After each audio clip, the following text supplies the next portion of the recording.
Mariko with Bodyworks Alignment Therapy.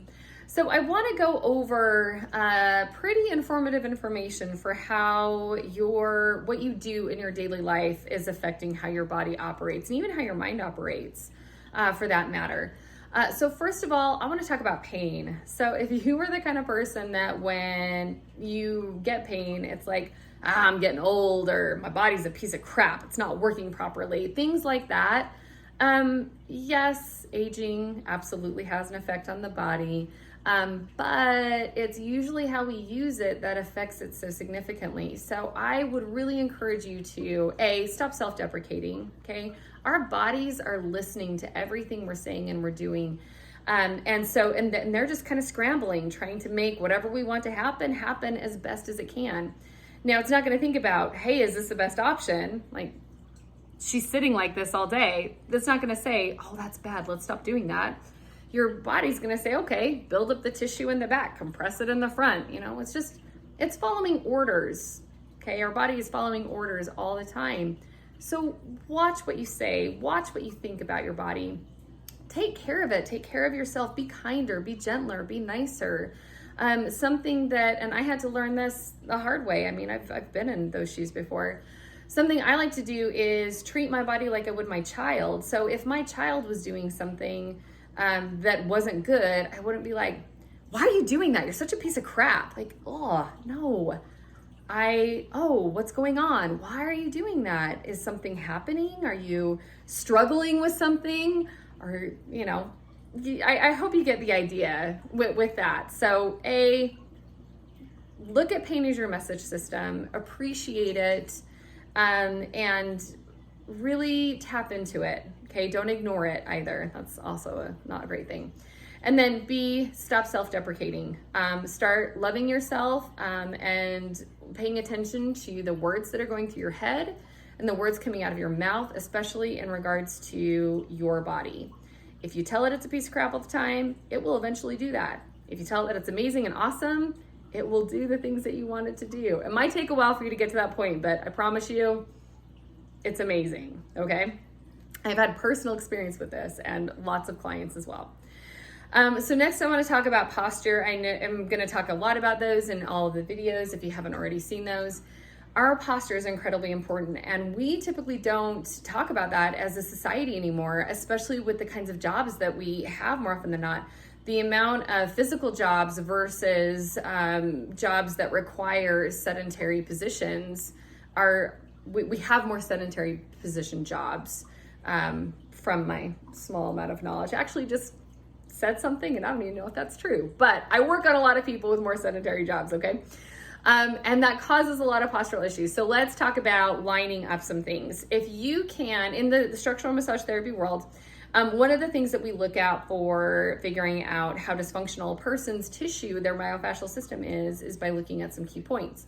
So we're going to look at the ear hole, the shoulder. I'm going to go here. The ear hole, shoulder, hip, knee, and then you can't even see that ankle bone. Okay, so are those lined up when the person is standing?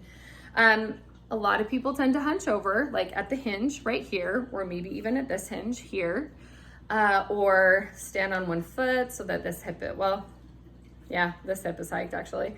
And then with the way I'm standing, I've got my Achilles tendon compressed, so I'm plantar flexing my foot, or just standing on one leg, rotating in, like those kinds of things. The more you can, when you're standing, stay stacked. Weight is neutral in your feet, and most of the weight is in your heels as opposed to the balls of your feet, which most people do. So here, my weight's in my heels. And see how that automatically creates like good posture? So then when I go to the balls of my feet, I literally have to rotate my shoulders forward in order to support that.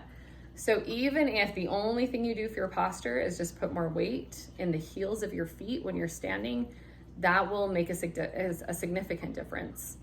And then as far as hunching, when a lot of people try to correct the shoulder hunch, they'll just work on pulling the shoulders back, which is only a tiny part of the problem. We hinge right here. So if you can pull up, it automatically will pull your shoulders back. And then from there, you can pull them back a little bit more if you need to. That way it creates fluidity. It's not as difficult. It's not, it doesn't feel heavy just trying to pull your shoulders back as opposed to pulling up. I hope that makes sense. Okay, now I want to talk about nutrition. So this isn't my field of practice, but it is important for your tissue and your cells. So do you eat to fill an emotional need, or do you eat for convenience, or do you eat to feed your cells? Okay, I am guilty of the eating to just fill my stomach in for convenience, and also to fill my soul, because honestly, like, I love food. And there are so many different diets and things. This is healthy, this isn't healthy. And then, like, how many times have we been told that eggs are bad for you and then they're good for you again? Like, I don't even know. It's crazy. So this is my coaching for you, is to try to get to as close to a whole food as possible. Try to cook more meals if you can. Try to eat less preservatives. I mean, that's just like basic common sense. And it doesn't require a whole lot of you doing these like crazy diets or things like that. But of course, you know, there are experts who can help you with this if you need help with it. But maybe just try to get some more vegetables in. Maybe try not to eat as much processed food, okay?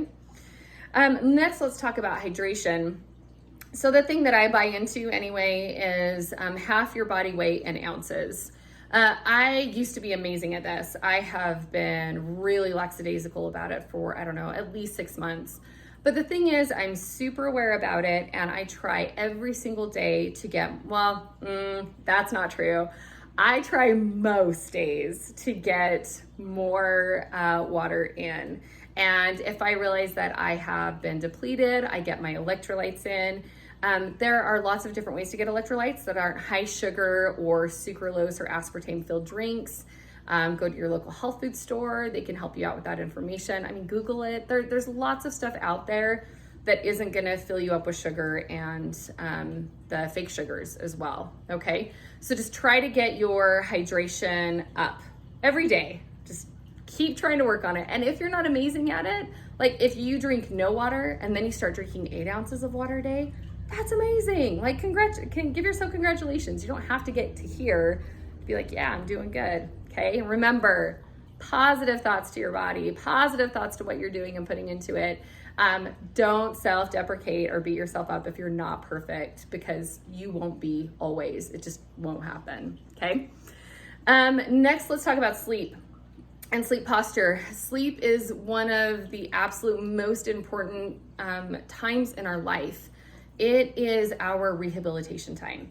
And I specifically use it because I do this all day long with massage. And this, I'm putting so much body weight into my upper body that I have to use my sleep in order to recuperate, so that I don't have that kyphosis. That's where the thoracic spine curves and the neck anyway. We're getting into something else we don't need to. Anyway, so that is an excellent time for you to rehabilitate if you do it properly, okay? If you're sleeping on your stomach, what you're doing is you're compressing one side of your neck and overstretching, okay? And then you are compressing your Achilles tendon, which is compressing your calves, and the fascia of the bottom of your foot, which can cause plantar fasciitis. And then you're typically like hiking up your pelvis like this, instead of it being down here where it should be. So sleeping on your stomach is the worst possible position to be sleeping in. It is not a recuperative position. I understand that it's comfortable, it makes you feel cozy and safe and secure and like all those kinds of things. But as far as helping your body to recover from the day, it's probably it is the worst position you could be in. Do your best to get out of it. I understand if you can't right away, but there are some things you can do while you're trying to transition to a better sleep pattern. So you can sleep with your ankles off the edge of your bed. That way you're not compressing your Achilles tendon.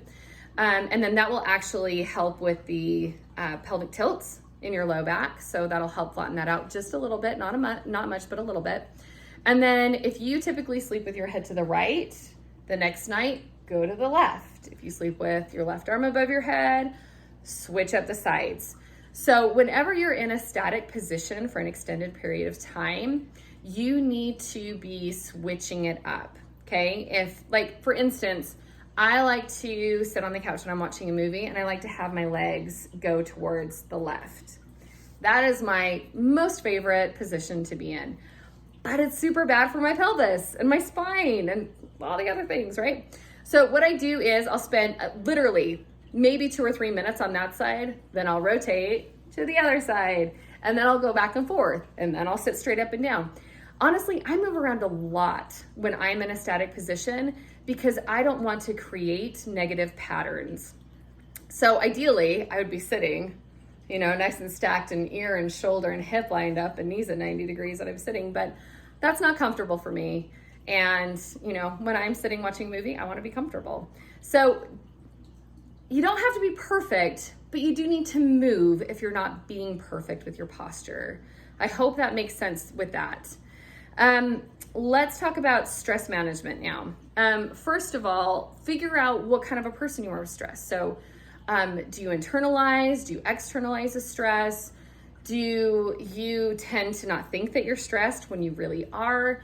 Like, this is a golden time while everything has slowed down so much for us to really tap into who we are, what makes us tick, how we deal with things, and therefore, because we had the answer, right, is how to make it better for us. Maybe this is a great time for you to get into therapy.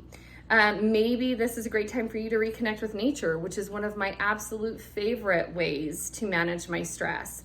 Going for a hike or for a walk in beautiful scenery, it just, like, within 5 minutes, all of those weights that were on me, they just vanish. And I'm so happy, and I look around me and I appreciate the beauty everywhere. And I'm so grateful for it. Gratitude, we'll talk about that in a minute. Okay, so walk around outside barefoot, get in the grass, get in the dirt, connect with nature in whatever way you can. That's an excellent way to do it. Meditation is a great way to manage stress. Talking about your feelings with your loved ones is a great way to manage stress. All of those things.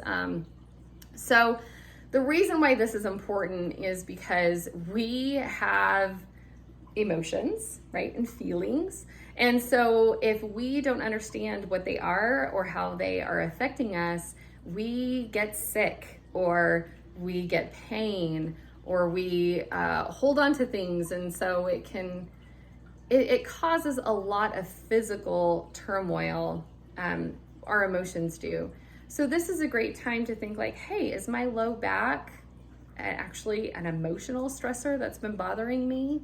That has happened to me so many times, and my clients too. I can't even count many times, like, oh, this tissue is really tight, but then, it's somebody worrying about their father dying, and that's what is really causing the tight tissue, is the worry, the concern, the fear, all of those things.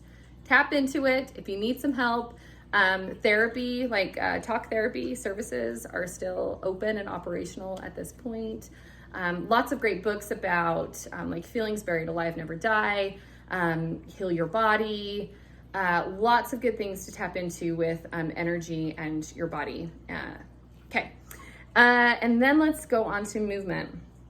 So moving is important for everything. I can't even count how many articles I've read or papers I've read about how a young body is a body that's moving. So if you're not moving throughout the day, your body's going to get old really fast. And I want you to try to experience, so like my husband's a construction worker, and he'll argue with me, I move all day, I don't need to move. Like, he'll say these things to me, right? But the thing is, he moves in a very specific way all day. And I move all day, I'm a body worker, like I'm moving, but I'm not moving my body in different ways. I'm not getting it to do different things. So the thing is, create movement with different routines, different patterns, something fun to do, but like, I'm gonna move my arm up and I can only move it up to here. I really can't, I can go this way, but I can only move it up to here. I wonder if I go here, and if I twist, like, play with your body, find out your restrictions, move into those restrictions slowly, work on them. And then it almost becomes this kind of dance, and you connecting with your body to understand how it's moving, what's restricted, and how you can create more movement by doing something different than you do regularly. And of course, movement also equals exercise. Exercise can be so many different things. It doesn't have to be the standard way that we think of exercise. Get creative. Do something that you love to do to exercise and it won't feel like it.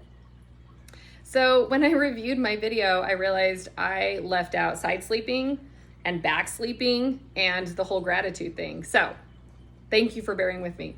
All right, the side sleeping, I want you to have your neck as even on both sides as possible. So your pillow should be in between the nape of your neck and your head. I don't want your pillow on your shoulder because that creates this weird posture through there, okay?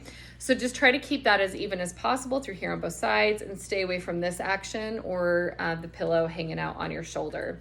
And then when you're sleeping on your side, I want your ear, shoulder, and hip lined up, and then knees at 90 degrees. You can have a pillow in between your knees if that feels comfortable. So we're kind of like doing the handicap symbol, that is the best way for you to sleep on your side, and make sure that your neck is back and not forward. We want to stay away from this hunched or fetal position as much as possible when you're sleeping on your side. Another, like the best way to sleep, and is my favorite way to reset, is to sleep on my back with no pillow. Some people would need a like a really thin pillow if you're sleeping on your back, but I prefer for you to just go no pillow, see how that does with your body. Like, I don't know if you watched any of my other videos, but the upper body one where I was stretching on my neck, it was so tight. And so I used my sleeping that evening to correct my tightness in my right side. So I slept on my back, no pillow, got my shoulders back. So I was opening up my chest, I pulled my pelvis down so my low back was getting the relief that it needed. And then I looked to the left for a while until it became uncomfortable. So doing that all night long, so it compressed this elongated tissue that I'd been having, and it stretched my compressed tissue. And the next morning I was better. It wasn't 100%, but I was better. And then the next day I was even better. So that's just kind of a quick idea about how using your sleep can help you repattern what you did throughout the day. And then the gratitude thing. We're in a very, very strange time right now that none of us have ever experienced before. And I think that this is an excellent reset for us to tap into some things that we just have not been paying attention to because our lives are so busy. One of the things that I think we need to remember is to be grateful for the things around us, even if you are just in the worst time in your life. You know, maybe you've been out of work for a few months and you don't know how you're going to pay your next bills. Maybe you have someone who's dying. Maybe you're dying due to this virus or some other factors. I mean, there's so many other things happening, right? But we need to find the gratitude in the things around us, because honestly, you could find somebody in a worse situation and you can always find somebody who's in a better situation.